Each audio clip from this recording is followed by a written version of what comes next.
Hello everyone, আমার voice শোনা যাচ্ছে? আচ্ছা, ইঞ্জিনিয়ারিং সার্ভিসের টর্ক চ্যাপ্টারের যেই প্রিভিয়াস ইয়ারের প্রশ্নগুলো দিয়েছিলাম সেগুলো কি দেখেছো? কেউ কেউ কিন্তু সলভ করে পাঠাওনি এখনো। যারা পাঠায়, অনুশ্রী পাঠায়, সুরাজ পাঠায়, তারপর হচ্ছে ওই সৃজিতা বলে একটি মেয়ে আছে, সৃজিতা পাঠায়, ঠিক আছে? এই তিনজনই কম বেশি পাঠায়। আমি স্যার ওই গেটের সাথে কিছু আইএস এর কোশ্চেন করে পাঠিয়েছি স্যার, কিন্তু সব আমার আইএস এর কোশ্চেন সবগুলো করা হয়নি। অ্যাকচুয়ালি আইএএস এর কোশ্চেনগুলো সবগুলো করা হয়নি, কারণ আমি যেটা বুঝতে পারলাম, আমি কোশ্চেনগুলো যখন স্টাডি করলাম দেখলাম ডাইরেক্ট টর্কের না প্রশ্ন কম আছে, ঠিক আছে? কম্বাইন্ড টর্ক এবং অ্যান্ড বেন্ডিং এর অনেকগুলো প্রশ্ন রয়েছে। তো যেহেতু আমি combined torque and bending stress চ্যাপ্টারটা পড়াইনি, সেজন্য হয়তো কোশ্চেন পারোনি, এটা একটা কারণ হতে পারে, ঠিক আছে? অনুশ্রী, তুমি সলভ করোনি কেন? একদিনের মধ্যে হয়নি, আমি কালকে করে পাঠিয়ে দিই। আমি দেখো, আজকে আমার পড়ানোর ইচ্ছা ছিল না তোমাদের ব্যাচটা, মানে আমি দেখলাম যে তোমাদের জন্যই যে যদি না পড়াই শনি রবিবার, যদি ওয়ার্কিং ডেজে পড়াই তাহলে অনেকের ক্লাসে আসতে অসুবিধা হয়, আমাকে ফোন করে করে বলে, ঠিক আছে? এবার থেকে আমি আর পার্সোনাল স্বার্থ কারণ দেখবো না, কারণ তাদের দেখছি তারা আজকে ক্লাসে নেই, ঠিক আছে? আমি এবার ব্যাচে সবার স্বার্থ দেখে, যদি বৃহস্পতিবার, স্বাভাবিক, এটা খুব কমন প্রশ্ন, তোমার কমন প্রশ্ন বলি, কমন উত্তর বৃহস্পতিবার পড়িয়েছি, শুক্রবার একদিন হাতে টাইম, থিওরি পড়ে ইঞ্জিনিয়ারিং সার্ভিসের প্রশ্ন রেডি হয় না, জলভাত তো নয়, ঠিক আছে? আচ্ছা, রামের কি খবর? রাম মাঝে মাঝে আসো সিনেমা দেখার মতন, কি ব্যাপার?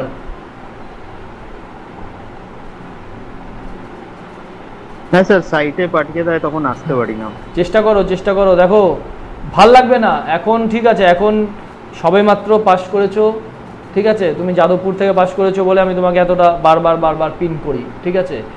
এখন ঠিক আছে, এখন ভালো স্যালারি পাচ্ছ, সবই ঠিক আছে, কিন্তু বয়স যখন যেই 35 পার হবে না, তখনই আর সাইডের চাকরি করতে ভালো লাগবে না, ঠিক আছে? মানে এমনও স্টুডেন্ট পড়িয়েছি কেএমসিতে চাকরি পেয়েছে, ঠিক আছে? কেএমসির চাকরি ছেড়ে ও এখন ইসে চাকরি করে, তোমার ওই আম্বানির একটা ইয়ে রয়েছে না, পোর্ট তৈরি হচ্ছে গুজরাটে, ওখানে চাকরি করে। মাঝে মাঝে ফোন করে যে স্যার আমি এত টাকা স্যালারি পাই, অমুক তমুক, হ্যাঁ, সে মেলায় যে আমি এত টাকা স্যালারি পাই, আর আজকে যদি স্টেট গভর্নমেন্টের অ্যাসিস্ট্যান্ট ইঞ্জিনিয়ার চাকরি করি তাহলে আমি এত টাকা চাকরি পাবো, মানে আমার এত টাকা লস হচ্ছে, এতগুলো টাকা লস স্টেট গভর্নমেন্টের অ্যাসিস্ট্যান্ট ইঞ্জিনিয়ার চাকরিতে যদি ঢুকি আর কি, ঠিক আছে? কিন্তু ফিউচার দেখছে না যে কতদিন ভালো লাগবে, বিয়ে করতে হবে, ফ্যামিলি হবে, ঠিক আছে? তখন অসহ্য লাগবে ফ্যামিলি লাইফ। মানে 5টা থেকে ক্লাস করেছিলেন? হ্যাঁ, কি বলছো? আজকে 5টা থেকে ক্লাস করেছিলেন? না, আজকে বাচ্চাদের ক্লাস করাইনি, যেহেতু ইঞ্জিনিয়ারিং সার্ভিসের ইয়েগুলো করাইনি বলে। তোমার আজকেও করাবো না, আজকেও তোমাদের ইঞ্জিনিয়ারিং সার্ভিসের প্রিভিয়াস ইয়ারের প্রবলেমগুলো করাবো না তোমাদের একবারে। আজকে কম্বাইন্ড টর্কশন এবং বেন্ডিং একটা চ্যাপ্টার রয়েছে, ওটা টর্শনের পরের চ্যাপ্টার, ওটা আগে করাবো, ঠিক আছে? ওটা না করালে না ইঞ্জিনিয়ারিং সার্ভিসের প্রবলেমগুলো, মানে আমি বারবার বোঝাতে গেলে ওই কনসেপ্টগুলো আমাকে প্রত্যেকটা কোশ্চেনে বলে দিতে হবে, ঠিক আছে? ফলে কভার করা যাবে না ভালো করে। আচ্ছা চলো শুরু করি, অনেক গল্প করলাম। দেখো, প্রথমে হচ্ছে নিউমেরিক্যাল প্রবলেম। আগের দিনও বলেছিলাম টর্কের আমি একটা নিউমেরিক্যাল, একটা নয়, দুটো নিউমেরিক্যাল প্রবলেম করিয়েছি, টাইপ 1 আর টাইপ 2 লিখে, সেটারই আজকে একটা সারাংশ করে দিচ্ছি, ঠিক আছে? আগের যেই ভিডিওটা, মানে বৃহস্পতিবার ক্লাসের ক্লাস রেকর্ডিং ভিডিও যে দেখোনি, ঠিক আছে, আগে এই সারাংশটা দেখে নেবে আজকের, তারপরে সেই প্রশ্নগুলো দেখবে একদম ইজি। এবং এই দুটো প্রশ্ন ভালো করে দেখে নাও, ঠিক আছে? তোমাকে কথা দিচ্ছি, ডাইরেক্ট টর্কের যা প্রশ্ন আসে ইঞ্জিনিয়ারিং সার্ভিস লেভেল বা গেট লেভেলে, গেটে কিছু এদিক ওদিক মাথা লাগাতে হয়, কঠিন কোশ্চেন কিছু হয়, আগের দিনও করিয়েছি সেগুলো, কিন্তু ইএসএর বা আমাদের যেটা স্টেট গভর্নমেন্টের অ্যাসিস্ট্যান্ট ইঞ্জিনিয়ার পিএসসি, এর জন্য এর বাইরে কিছু কোশ্চেন আসে না। একটা হচ্ছে কি বলেছিলাম, টাইপ 1 প্রবলেম, আর একটা হচ্ছে টাইপ 2 প্রবলেম, ঠিক আছে? টাইপ 1 প্রবলেমে তোমাকে কি খুঁজে বের করতে হবে? টাইপ 1 প্রবলেমে তোমাকে ডায়ামিটার খুঁজে বের করতে হবে। আগের দিন একটা জিনিস বারবার চিন্তা করছিলাম, কিছুতেই না ক্লাসে আমার মাথায় আসছিল না, সেটা আজকে বলে দেবো। এই ডায়ামিটার, ম্যাক্সিমাম ডায়ামিটারটা কেন নিই, ঠিক আছে? ম্যাক্সিমাম ডায়ামিটার নেওয়ারও একটা কারণ রয়েছে। মানে সাইন্টিফিক একটা কারণ রয়েছে যেটা ইকুয়েশন দিয়েও বোঝা যায়। আরেকটা হচ্ছে ম্যাক্সিমাম টর্ক, ম্যাক্সিমাম বলা উচিত না, কোন পার্টিকুলার ডায়ামিটারের শ্যাফট আমি ইউজ করব আর টর্কের আমার ভ্যালু কত হবে সেটা বের করো। এই দুটো টাইপের প্রবলেম আছে, ঠিক আছে। তোমার কি কি নোন থাকবে বলো তো, জাস্ট এই দুটো টাইপের যে কোনো প্রবলেম খুলবে কোশ্চেন পেপার, এই কটা ডাটা তোমার গিভেন ডাটা তোমাকে দিতেই হবে কোশ্চেন পেপারে, ঠিক আছে। এই ডাটাগুলো তোমার দেওয়া থাকবে কোশ্চেন পেপারে। একটা কি, একটা হচ্ছে তোমার টাও পারমিসিবল, ঠিক আছে স্যার। টাও পারমিসিবল কি জিনিস? Permissible shear stress. Permissible shear stress কোশ্চেনে দেওয়া থাকবে। কি দেওয়া থাকবে? থিটা পারমিসিবল দেওয়া থাকবে, ঠিক আছে। থিটা পারমিসিবল অনেক কোশ্চেন পেপার পাবে এই ফরম্যাটে দেওয়া থাকবে, 2 ডিগ্রি পার 2 মিটার লেন্থ, এই ভাষাতে দেওয়া থাকবে। আগের দিনের কোশ্চেনটারই তোমার ডেটাগুলো আমি লিখে রেখেছি, ঠিক আছে, নতুন করে কিছু করিনি। তাহলে তুমি যদি বলো স্যার এই 3 ডিগ্রি পার 2 মিটার লেন্থ, এটা থেকে আমি কি কি ইনফরমেশন পাবো? এই 2 মিটার লেন্থ, এটা থেকে আমি পাবো লেন্থ অফ দ্য শ্যাফট হচ্ছে 2 মিটার, ঠিক আছে, ব্যাস এটুকুনি ইনফরমেশন পাবো। আচ্ছা, টর্কে যে এই প্রবলেমগুলো আমরা সলভ করব সেগুলো কি ডিগ্রিতে আমরা সলভ করতে পারবো না? ডিগ্রিতে সলভ করতে পারবো না, রেডিয়ানে তাকে কনভার্ট করতে হবে, ঠিক আছে। 3 ডিগ্রি রয়েছে, π/180 দিয়ে গুণ করো, π/180 দিয়ে গুণ করলে π/60 রেডিয়ান, তাহলে ডিগ্রিকে আমরা রেডিয়ানে কনভার্ট করে ফেললাম, ঠিক আছে। এই দুটো ডাটা তোমার দেওয়া থাকবে, তোমার টাইপ 1 প্রবলেম হোক আর টাইপ 2 প্রবলেম হোক। এখানে তো দুটো টাইপ দেখিয়েছি, এটা টাইপ 1 টাইপ 2 যেই টাইপের প্রবলেম হোক, ঠিক আছে। এই টাও পারমিসিবল আর তোমার থিটা পারমিসিবল, এই দুটো একদম কমন, এই দুটো থাকবেই, ঠিক আছে, প্রত্যেকটা প্রশ্নে থাকবে। আর স্যার কি থাকবে? যদি বলে দেয় যে টর্ক বের করো, ঠিক আছে, তাহলে তো নিশ্চয়ই ডায়ামিটার দেওয়া থাকবে। আর যদি বলে ডায়ামিটার বের করো তাহলে টর্ক দেওয়া থাকবে, ঠিক আছে। তাহলে যদি তোমাকে ডায়ামিটার বলে দেয়, ডায়ামিটার বলে দেয়, এই কোশ্চেনটা হচ্ছে না, এটা হচ্ছে ডায়ামিটার লিখেছি মানে ডায়ামিটার তোমাকে ফাইন্ড আউট করতে হবে, ঠিক আছে। ডায়ামিটার ফাইন্ড আউট করতে হলে তোমার গিভেন কি থাকবে? গিভেন থাকবে তোমার টর্কের ভ্যালু, ঠিক আছে। টর্কের ভ্যালু তোমার গিভেন থাকবে, এটা গিভেন ডাটা লিখে দিই, ঠিক আছে। গিভেন ডাটা টর্কের ভ্যালু, টর্কের ইউনিট কি? মোমেন্টের যা ইউনিট টর্কেরও তাই ইউনিট, নিউটন, আমি নিউটন মিটারে লিখলাম, ঠিক আছে। আর যদি বলে টর্ক বের করো, ঠিক আছে, তাহলে তোমার গিভেন ডাটা কি? তাহলে তোমার গিভেন ডাটা হচ্ছে, কে এখন এলো? যদি টর্ক বের করতে বলে তাহলে গিভেন ডাটা হচ্ছে ডায়ামিটার, ঠিক আছে। তোমাকে ডায়ামিটার বলে দেবে, ডায়ামিটারের কিছু একটা ইউনিট, ঠিক আছে। আমি এখানে মিলিমিটার লিখে নিচ্ছি, ঠিক আছে। সে সবসময় মিলিমিটার হবে তার কোনো মানে নেই, ইউনিট তো চেঞ্জ হয়, এটা তো জানো। দাঁড়াও এটাকে ফুল স্ক্রিন করি, ফুল স্ক্রিন করলে পুরোটা দেখতে পারবে, অ্যাপের মধ্যে দেখো তো। এইটুকুনি জিনিস জানতে হবে, ব্যাস, আর কিছু নেই, সোজা তো। তোমার টাও পারমিসিবল দেওয়া থাকবে, থিটা পারমিসিবল দেওয়া থাকবে। থিটা কি জিনিস সেটা বুঝিয়েছি, ঠিক আছে, অ্যাঙ্গুলার যে ডিফরমেশন সেটা থিটা। আর টাও কি জিনিস আগের ক্লাসে তোমার ডায়াগ্রামের সাহায্যে শো করেছি। ডায়ামিটার যদি বের করতে হয় তোমাকে তাহলে তোমার গিভেন ডাটা হচ্ছে টর্ক, আর যদি তোমাকে টর্ক বের করতে হয় তাহলে তোমার গিভেন ডাটা হচ্ছে ডায়ামিটার, ব্যাস এইটুকুন হচ্ছে তোমার গল্প, ঠিক আছে। এবার তুমি কি করবে? এই একটা জায়গা মনে রাখবে, আগের দিন এটা বলেছিলাম, মনে হয়েছে যে এই জায়গাটা আরেকবার ভালো করে বুঝিয়ে দেওয়া তোমাদের দরকার, ঠিক আছে। তোমাদের বলেছিলাম যে টর্ক কি হয়? টর্ক হচ্ছে তোমার টর্কের ইউনিট, এখনই যেটা বললাম, নিউটন মিটার, একে আমরা জুল দিয়ে রিপ্রেজেন্ট করি, নিউটন মিটারকে জুল বলে, ঠিক আছে। তোমার ডাব্লু কি জিনিস? আগের দিনও জিজ্ঞাসা করেছিলাম, ডাব্লু কি বলে? ডাব্লু কাকে বলে? অ্যাঙ্গুলার স্পিড বা হ্যাঁ, ঠিক আছে, অ্যাঙ্গুলার ভেলোসিটি বা অ্যাঙ্গুলার স্পিড। এর ইউনিট হচ্ছে রেডিয়ান পার সেকেন্ড। এই জায়গাটা দুবার বলছি আগের দিনের বলার পরেও, কারণ এইটুকুন জায়গা, এই পেজটাতে যদি কোনো কোথাও বুঝতে অসুবিধে হয় না, ঠিক আছে, গন্ডগোল হয়ে যাবে এই পেজেই। এই পেজে পাওয়ার কি, টর্ক কি, ঠিক আছে, তোমার অ্যাঙ্গুলার স্পিড কি, তার ইউনিট কি, এই জায়গাগুলো ভুলে গেলে না অঙ্কটা করতে পারবে না, কারণ এগুলো তো জানবে। এই সিগমা পারমিসিবল, থিটা পারমিসিবল তোমার দেওয়া থাকবে, সে তুমি চেঞ্জ করে নিতে পারবে ডিগ্রি থেকে রেডিয়ান, কোনো অসুবিধা নেই। টর্কের ইকুয়েশনটাও তোমার মনে থাকবে, তোমার অসুবিধা হয়ে যাবে এই পার্টিকুলার পেজটা, ঠিক আছে। তাহলে টর্ক হচ্ছে নিউটন মিটার, এটাকে জুল দিয়ে রিপ্রেজেন্ট করে। অ্যাঙ্গুলার স্পিড হচ্ছে রেডিয়ান পার সেকেন্ড, তাই তো, radian per second angular speed এটা, ঠিক আছে। তাহলে পাওয়ার কি জিনিস? পাওয়ার বলেছিলাম তোমাকে যে টর্ক এবং অ্যাঙ্গুলার স্পিডের গুণফল, ঠিক আছে। তাহলে টর্কের ইউনিট হচ্ছে জুল আর অ্যাঙ্গুলার স্পিডের ইউনিট হচ্ছে রেডিয়ান পার সেকেন্ড। আগের দিন অনুশ্রী তুমি বলেছিলে যে স্যার রেডিয়ানের কোনো ইউনিট হয় না, ঠিক আছে, রেডিয়ান ইউনিটলেস। তাহলে ইউনিটটা কি হলো, ইউনিটটা হয়ে গেল joule per second. Joule per সেকেন্ডকে আমরা ওয়াট বলি, ঠিক আছে। কোশ্চেন পেপারে যদি তোমার পাওয়ার দেওয়া থাকে, এবার পাওয়ারের ইউনিটটাও তোমাকে জানতে লাগবে, ঠিক আছে, ফলে ইউনিটগুলো মনে রাখতেই হবে। আচ্ছা ওমেগা কি, ওমেগা হচ্ছে 2πn/60, এটা হচ্ছে রেডিয়ান পার সেকেন্ড, অথবা এই n/ns n/60 এটাকে আমরা ns লিখতে পারি, ঠিক আছে। আচ্ছা এইটুকুন তোমাকে জানতে লাগবে, ব্যাস, কিচ্ছু না, এটা মনে থাকবে। তাহলে কি বললাম, power equals to torque into omega.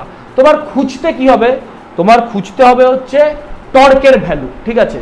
এখানে দেখালাম, যদি তোমার ডায়ামিটার যদি তোমার বের করতে হয় তাহলে তোমার না, হ্যাঁ ডায়ামিটার যদি তোমাকে বের করতে হয় তাহলে গিভেন ডাটা হচ্ছে তোমার টর্ক, ঠিক আছে।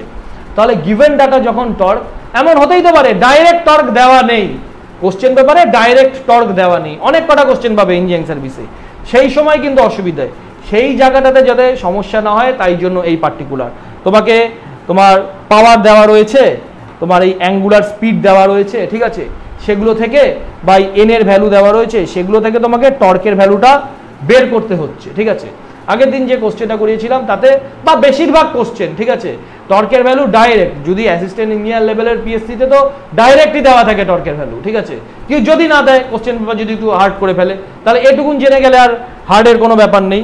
তাহলে তুমি এখান থেকে সাজিয়ে নিতে পারছো power equals to torque into omega, তাহলে power equals to T into 2πn/60। তাহলে এখান থেকে তুমি খুব সুন্দরভাবে টর্কের ভ্যালু বের করছো, torque equals to P into 60 divided by 2πn, ঠিক আছে। তাহলে এখানে তুমি পিটাকে পি এর মতো রাখলে, এই 60/n, তার মানে এই এন এর নিচে তুমি 60টাকে আনলে, ঠিক আছে, এন এর নিচে তুমি 60টাকে আনলে, এখানে তোমাকে অলরেডি দেখিয়েছি n ডিভাইডেড বাই 60, তাহলে এন এর জায়গায় তুমি এখানে ns দিতে পারো, ঠিক আছে। দেখবে ইঞ্জিনিয়ারিং সার্ভিসে একটা দুটো কোশ্চেন আছেই এইভাবে, ঠিক আছে, সেটাতে প্র্যাকটিক্যাল এক্সপিরিয়েন্স হয়ে যাবে। এইটুকুনি তো। এই পেজটা তুমি কি শিখতে পারলে, এই পেজটায় তুমি শিখতে পারলে টর্ক কি করে বের করব, যদি পাওয়ারে দেওয়া থাকে, যদি অ্যাঙ্গুলার স্পিডে দেওয়া থাকে, ইউনিট তার কি রয়েছে, ঠিক আছে, ইউনিটে যদি কোনো চেঞ্জ করে দেওয়া থাকে, সেগুলো তুমি এই পেজে শিখলে, ঠিক আছে। এবার আসো টাইপ 1 প্রবলেম।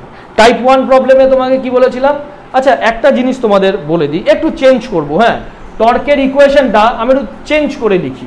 স্যার কি চেঞ্জ করবেন, ইকুয়েশন চেঞ্জ করার ক্ষমতা তো আমার কেন, পৃথিবীতে কারণ নেই, শুধু যাতে মনে রাখতে পারো এই জায়গাটা এইভাবে লিখছি, T/J ইকুয়ালস টু টাও ম্যাক্স, এটা হচ্ছে ইকুয়েশনে যেটা পাও সেটা হচ্ছে tau maximum, tau max by R equals to G theta max by L, ঠিক আছে, G theta maximum by L, ঠিক আছে। আচ্ছা এই জায়গাটা যদি তোমার মনে থাকে যে ফর্মুলাতে যেই টাওটা থাকে, যেই থিটাটা থাকে, সেটা হচ্ছে ম্যাক্সিমাম ভ্যালু, ঠিক আছে, সেটা ম্যাক্সিমাম, তার মানে ফর্মুলার সাহায্যে যেটা আমি বের করব সেটা ম্যাক্সিমাম ভ্যালু, ঠিক আছে। আর কোশ্চেন পেপারে পারমিসেবলের ভ্যালু দেওয়া থাকবে, তাহলে ম্যাক্সিমাম ভ্যালু সবসময় পারমিসেবল থেকে ছোট হবে অথবা পারমিসেবলের সমান হবে, কারণ পরীক্ষা হলে এই জায়গাটাতে সমস্যা হয়ে যাবে, ভুলে যাবে যে স্যার এই যে টাওটা বের করছি বা এই যে থিটাটা বের করছি এটা পারমিসেবল, এটা ম্যাক্সিমাম কিন্তু যেটা টর্কের ইকুয়েশনে রয়েছে। তারপরে দেখো কি করলাম, তারপরে এই জায়গাটা বলেছিলাম, এই জায়গাটাও আসে বহু ডাইরেক্ট, এই জায়গাটাও তোমার নিউমেরিক্যাল প্রবলেম হয়, এটাকেও বহুবার বলেছি, দুবার তিনবার তো বলেইছি, আজকে আরেকবার দেখিয়ে দিচ্ছি। এখানে কি লিখলাম, এখানে লিখলাম T/J equals to tau maximum by আর, এখান থেকে তোমার জের মান লিখেছি πd⁴/32, এটা স্যার কোথা থেকে লিখলাম, যে হচ্ছে পোলার মোমেন্ট অফ ইনার্শিয়া, ঠিক আছে। প্রথম দিনের ক্লাসে বলেছিলাম পোলার moment of inertia is the summation of দুটো অ্যাক্সিস IXX আর IYY, এদের মোমেন্ট অফ ইনার্শিয়ার সমষ্টি, তাহলে πd⁴/64 প্লাস πd⁴/64, IXX আর IYY এর ভ্যালু ওদের যোগ করবে, পেয়ে যাবে হচ্ছে πd⁴/32, ঠিক আছে। তাহলে রেডিয়াস কত, রেডিয়াস হচ্ছে তোমার d/2, ঠিক আছে। এই জায়গাটাও তোমাদের ডায়াগ্রামে দেখিয়েছি, এটা যদি ডায়ামিটার হয়, এই টোটালটা যদি ডায়ামিটার হয়, ঠিক আছে, এখানে এই টোটালটা যদি শ্যাফটের ডায়ামিটার হয়, শ্যাফটের রেডিয়াস কত, এটুকুন হচ্ছে শ্যাফটের রেডিয়াস, এটা হচ্ছে শ্যাফটের রেডিয়াস, ঠিক আছে, এটা শ্যাফটের রেডিয়াস হচ্ছে আর। তাহলে আর কি হয়ে গেল, আর হচ্ছে ডায়ামিটার বাই 2, তাহলে এটা লিখবে ডায়ামিটার বাই 2। বারবার এই জায়গাগুলো বলা, কারণ টর্কে থেকে তো থিওরি আসবে না, একদম নিউমেরিক্যাল প্রবলেম আসবে। তাহলে এখানে লিখলে d/2, তারপরে এটাকে সাজালে গুছালে তাহলে টাও ম্যাক্সিমামের ভ্যালু পেলে 16t divided by pi D cube, ঠিক আছে। তাহলে তুমি 16t divide by pi D cube পেলে। এবার কিচ্ছু করছি না, এই যেই আমি কোশ্চেন পেপারটা আগের দিন তোমাদের সলভ করলাম, সেখানে টর্কের ভ্যালু ছিল কত বলো তো, টর্কের ভ্যালু ছিল 75 নিউটন, ঠিক আছে, mm, তার মানে টর্কের ভ্যালু গিভেন ছিল, তোমাকে ডায়ামিটার বের করতে হতো, ঠিক আছে। এখানে টাইপ 1-এ কি লিখেছি বলো তো, টাইপ 1-এ লিখেছি, হ্যাঁ টাইপ 1-এ তাই লিখেছি, টর্কের ভ্যালু গিভেন, তোমাকে ডায়ামিটার হচ্ছে এটা আননোন, ঠিক আছে, এখানে ডায়ামিটার আননোন, তার মানে টাইপ 1-এ ডায়ামিটারটা বের করতে হবে, আর টাইপ 2-তে টর্ক আননোন, টাইপ 2-তে টর্ক আননোন, টাইপ 2-তে টর্ক আননোন, টাইপ 2-তে টর্ক বের করতে হবে, তাহলে তুমি ডায়ামিটার বের করবে, ঠিক আছে। যাই করো এবার কিন্তু একই স্টেপ, তোমার টর্কই বের করো কি ডায়ামিটারই বের করো, এই স্টেপগুলো কিন্তু সমান, ঠিক আছে। এটা টাইপ 1-এর, এটা স্টেপ 1 লিখলাম, এটা লিখলাম স্টেপ 1। স্টেপ 1 তোমার দুটো টাইপের প্রবলেমেই সেম তোমাকে করতে হবে। তাহলে তুমি টাও ম্যাক্সিমামের ভ্যালু তুমি পেয়ে গেলে, ইকুয়ালস টু তুমি টাও পারমিসেবল লিখলে, দেখো টাও পারমিসেবল এখানে লেখা রয়েছে, টাও পারমিসেবলের ভ্যালু দেওয়া রয়েছে 100 নিউটন পার মিলিমিটার স্কোয়ার, ঠিক আছে। আচ্ছা, এখানে টর্ক বলতে বলতে একটা লাইন মনে হয় ছুটে গেল, এই টর্কের ভ্যালু তুমি লিখলে 75 ইন্টু একে 10⁻³ দিয়ে গুণ করলে, তার মানে কিলো, এটা কিসে ছিল দেখি তো ইউনিটটা, টর্কের ইউনিট আপনার 10⁻³ টা মাল্টিপ্লাই করা নেই এখানে পাশে, যেটা নিউটন মিলিমিটার। ওকে ওকে ওকে, এটা লিখতে ভুলে গেছি, আর কিছুই না, ঠিক আছে।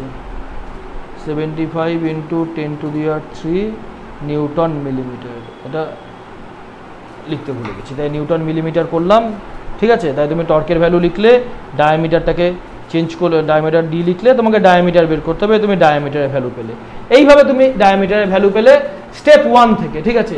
স্টেপ 2 থেকেও তোমাকে ডায়ামিটারের ভ্যালুই ফাইন্ড আউট করতে হবে, দেখো সেটা কি করে। স্টেপ 2-তেও তোমাকে ডায়ামিটারের ভ্যালুই ফাইন্ড আউট করতে হবে, স্টেপ 2 দিচ্ছি এটাকে, ঠিক আছে, স্টেপ 2। আরেকটা জিনিস শিখিয়ে দিই, তা তোমাকে কি শেখালাম এতক্ষণ, T/J, T/J equals to tau maximum by R equals to G theta max M, এরকম লিখলাম, ঠিক আছে, লেখার জায়গা নেই বলে m⁻m লিখলাম, এটা কিন্তু লেখে না এইভাবে, জায়গার অভাবে লিখলাম। তাহলে জি into theta max T/J tau by R G theta by L, ঠিক আছে। তাহলে তুমি প্রথম কি করলে, স্টেপ 1-এ কি করলে, এই দুটোর মধ্যে ইকুয়েশন লিখলে, এই দুটো প্রথম দুটো পার্টের মধ্যে ইকুয়েশন লিখলে, এটাকে লিখলাম পার্ট 1 নাম দিচ্ছি, এটাকে সেকেন্ড পার্ট, আর এটাকে থার্ড পার্ট, ঠিক আছে, নাম দিলাম। তাহলে স্টেপ 1-এ তুমি পার্ট 1 আর পার্ট 2-র মধ্যে ইকুয়েশন লিখে তুমি ডায়ামিটার ভ্যালু বের করলে। সেকেন্ডে তুমি কি করবে, সেকেন্ডে তুমি পার্ট 1 আর পার্ট 3-র মধ্যে ইকুয়েশন তৈরি করে ডায়ামিটার বের করো। কেন স্যার, কারণ হচ্ছে আমাকে এই থিটা, তোমার থিটা বলছি, তোমার টাও ম্যাক্সিমাম আমাকে রয়েছে পার্ট 2-তে, আর পার্ট 3-তে রয়েছে আমার থিটা ম্যাক্সিমাম। স্যার তাহলে এই টাও ম্যাক্সিমাম কেন ইউজ করব, ওই তোমার টাও পারমিসেবল কোশ্চেন পেপারে গিভেন ডাটা, আর থিটা পারমিসেবল কোশ্চেন পেপারে গিভেন ডাটা, তাহলে এই ম্যাক্সিমাম আর পারমিসেবল সমান হতে পারে ডিজাইন ক্রাইটেরিয়া অনুসারে, এই দুটোকে যদি সমান সমান করতে পারি তাহলে ডায়ামিটারটা ইজিলি বেরিয়ে আসবে। তাহলে স্টেপ 2-তে কি করব, এই ফার্স্ট পার্ট আর থার্ড পার্ট এটাকে সমান করলাম, এই T/J equals to G theta by L করলাম, ঠিক আছে। এ থেকে থিটা ম্যাক্সিমাম বের করলাম, তোমার টর্কের ভ্যালু দেওয়া রয়েছে, এল এর ভ্যালু দেওয়া রয়েছে, জি এর ভ্যালু, দেখো জি এর ভ্যালু নিয়ে তোমরা কখনো চিন্তিত হবে না, জি এর ভ্যালু প্রতিটা কোশ্চেনে দেওয়া থাকবে, কারণ ফাইন্ড আউট করা যায় না, ঠিক আছে। জি এর ভ্যালুটা শুধু দয়া করে ভুলে যেও না, ঠিক আছে, কি করে বের করতে হয়, পোলার মোমেন্ট অফ ইনার্শিয়া, এটাকে বের করবে, দেখবে ডায়ামিটার আসবে তোমার 23.24 মিলিমিটার। আগের দিন আমি পড়াতে গিয়ে, অনেক সময় হয় কি পড়াতে গিয়ে বিভিন্ন রকম আলোচনা হয় তো মাথা থেকে স্কিপ করে যায়, তোমার এই পার্টিকুলার জায়গাটা আমার মাথা থেকে স্কিপ করে যাচ্ছিল। তখন আমি তোমাদের একটা উদাহরণ দিয়ে বলেছিলাম, উদাহরণ দিয়ে বললেও উদাহরণটা মনে রাখলেও পরীক্ষার জন্য যথেষ্ট সঠিক। যে দুটো ডায়ামিটার এলো শ্যাফট বানাবো, একটা ডায়ামিটার এলো হচ্ছে 15.33 মিলিমিটার, আরেকটা ডায়ামিটার এলো হচ্ছে 23.24 মিলিমিটার। কোন ডায়ামিটারটা নেব? ম্যাক্সিমাম ডায়ামিটারটা নেব। এটা এই জায়গাটা একদম ক্লিয়ার, কিন্তু আজকে শিখিয়ে দিই কেন স্যার ম্যাক্সিমাম ডায়ামিটারটা নেব। এটা আগের দিন অনুশ্রী মনে একটু বলছিলে। দেখো এটা তোমাদের এখানে এই দুটোর মধ্যে তোমরা ইকুয়েট করো, কোনটার মধ্যে ইকুয়েট করবে? এই ফার্স্ট পার্ট আর থার্ড পার্ট এর মধ্যে ইকুয়েট করো, দেখবে theta equals to T into L divide by G into J. তাহলে জে লেখো, জে হচ্ছে pi D to the power 4/32 লিখলে। এখানে ডায়ামিটার যত বৃদ্ধি পাবে, ঠিক আছে, থিটার মান তত কমবে। থিটা মানে কি? অ্যাঙ্গুলার ডিফরমেশন, ঠিক আছে। তাহলে কি যত অ্যাঙ্গুলার ডিফরমেশন কম হবে ততই তো তোমার ভালো। অ্যাঙ্গুলার ডিফরমেশন হয়ে যাওয়া মানে কি? তোমার এই ইয়েটা রয়েছে, শ্যাফটটা রয়েছে, এটা যদি এরকম ঘুরে যায় সেটা কি অ্যাঙ্গুলার ডিফর্ম হলে কি সব কোনোদিন ভালো লাগে তোমার পক্ষে? ক্র্যাক হয়ে যাবে তো তার মধ্যে, ঠিক আছে। এই জন্য তোমার ডায়ামিটারটা আমার বড় ভ্যালুটা ধরতে হয়, এটা তোমাকে মূল কারণ, ঠিক আছে। এটা গেল টাইপ 1 প্রবলেম। টাইপ 2 প্রবলেমে তোমার কি গিভেন থাকবে? টাইপ 2 প্রবলেমে তোমার ডায়ামিটার গিভেন থাকবে, টর্ক তোমাকে বের করতে হবে, ঠিক আছে। এখানে সিমিলারলি এটাও টাও এর ক্ষেত্রটা দিয়েও তো বলা যাবে। কোনটা বলো? মানে যদি আমি ফার্স্ট আর সেকেন্ড কন্ডিশনটাও কম্পেয়ার করি, ফার্স্ট আর দেখি, ফার্স্ট আর second T by J equals to, হ্যাঁ ওটা দিয়েও বলা যাবে, হ্যাঁ ওটা দিয়েও বলা যাবে, টাও ম্যাক্সিমাম বাই আর, ঠিক আছে। তুমি তাহলে কি বলছো? তুমি বলছো টাও ম্যাক্সিমাম যদি তুমি বলো, tau maximum equals to T into R divided by pi D to the power 4/32, ঠিক আছে। তার মানে ডি এর মান, আমাদের ডি এর মান যদি বাড়ে তোমার এই শিয়ার স্ট্রেসের ভ্যালু কমবে। এটা দিয়েও বলা যায়, কি অসুবিধা আছে? দুটোই সঠিক, ঠিক আছে। ঠিক আছে, চলো তাহলে এই একটা টাইপ অফ প্রবলেম পেলে যেখানে তোমাকে ডায়ামিটারটা বের করতে হলো। সেকেন্ড টাইপ অফ প্রবলেমে কি? তোমাকে ডায়ামিটারটা বলে দেওয়া থাকবে, টর্কের ভ্যালু বের করতে হবে। সেম তুমি এই স্টেপ 2 আর স্টেপ 3, না স্টেপ 2 নাম দিইনি, এদের নাম দিয়েছি স্টেপ 1 আর স্টেপ 2। স্টেপ 1 আর স্টেপ 2 তোমার সেম থাকবে, ঠিক আছে। তোমার টাইপ 1 এ কি ছিল? টাইপ 1 এ টর্ক গিভেন ছিল, ডায়ামিটার বের করলে। টাইপ 2 তে তোমার ডায়ামিটার গিভেন থাকবে, ঠিক আছে।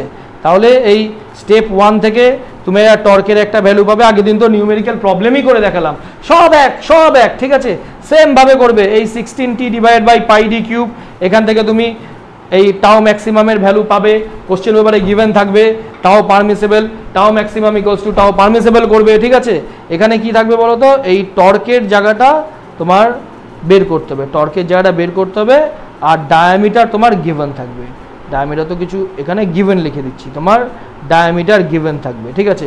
তাহলে তুমি কি এই টর্কটা শুধুমাত্র আননোন, টর্কের ভ্যালু পেয়ে গেলে, টর্কের এখানে তুমি একটা অ্যান্সার পেলে, টর্কের এখানে অ্যান্সার পেলে, ঠিক আছে। একদম সেম, এটাকেই জিস্ট করে দিলাম। তা না হলে কি পরীক্ষা হলে যদি মনে না থাকে তোমাদের যে স্যার কি মিল ছিল এদের মধ্যে, কি অমিল ছিল, এবার কিন্তু ভুলবে না, ঠিক আছে। এটা আর স্টেপ 2তেও তাই, স্টেপ 2তেও তাই। তোমার এখানে কি ছিল? এখানে টর্ক গিভেন ছিল আর ডায়ামিটারটা তোমাকে বের করতে হলো। স্টেপ 2তেও তোমার ডায়ামিটার গিভেন থাকবে, তুমি টর্কের একটা ভ্যালু বের করলে, ঠিক আছে। টর্কের একটা ভ্যালু বের করলে, এটাকে T1 নাম দিলাম, T2 নাম দিলাম। তুমি টর্কেরও তুমি দুটো ভ্যালু পেলে, ঠিক আছে। এবার তুমি কি করলে? এই T1 আর T2 পেলে, তাই দুটো টর্কের ভ্যালু পেলে। একটা 508.94 নিউটন মিটার, একটা 444.132 নিউটন মিটার। এবার এ দুটোর মধ্যে আচ্ছা ডায়ামিটার কোনটা নিয়েছিলাম? ম্যাক্সিমাম ডায়ামিটার নিলাম তো। টর্ক কোনটা নেবো বলো তো? মিনিমাম টর্কটা নেবো, ঠিক আছে। টর্ক হচ্ছে মিনিমাম, টর্কের মিনিমাম ভ্যালুটা নেব, ব্যাস। এই তো, এই তোমার দুটো টাইপের প্রশ্ন। যাই সমস্যা হোক, সমস্যা বলতে যাই প্রবলেম দিল, প্রবলেমে যাই সমস্যা হোক, এই কয়েকটা আমার কথা যদি মনে রাখতে পারো পরীক্ষার আগ পর্যন্ত বা পরীক্ষার হল পর্যন্ত, পরীক্ষার হলে অ্যাসিস্ট্যান্ট ইঞ্জিনিয়ার পিএসসিতে যে ধরনের প্রশ্ন আসে তোমার প্রশ্নের সমাধান হয়ে যাবে, ঠিক আছে।